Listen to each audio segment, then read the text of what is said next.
ఇప్పుడు ఏదైతే చూస్తున్నారో మీరు ఫస్ట్ డేనే ఇది ఒక ఫస్ట్ నుంచి మేము తీసి జెనిసిస్ దీన్ని పుట్టినప్పటి నుంచి అదే దీని స్టోరీ కథగా పుట్టినప్పటి నుంచి ఒక పెద్ద రియల్గా తీద్దాము, హాలీవుడ్ స్థాయిలో తీద్దాము, అంత అంత బాగా తీద్దాము, రియల్ లొకేషన్స్లో తీద్దాము, బాంబేని ఎవరు చూపించినట్టు విధంగా చూపిద్దాము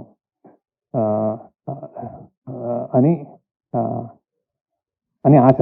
దెన్ స్లోలీ అలానే నాగార్జున గారి దగ్గరికి వెళ్ళాము. అంటే ఇలాంటి స్క్రిప్ట్ ఉంది సార్, నాకు ఇంకా గుర్తుంది సార్, మేము డెఫినెట్గా ఇది ఒక సూపర్ రేంజ్లో ఒక సరికొత్త ఎక్స్పీరియన్స్ తోటి చేస్తామని చెప్పాను. యాక్చువల్లీ ఈ said do it and every time I feel ఎప్పుడైనా మేము తప్పగడుగులు వేస్తున్నప్పుడు ఆయన ఆయన ఆయన ధైర్యం ఇచ్చి చేయండి అన్నట్టు. అది same thing with Dhanush also.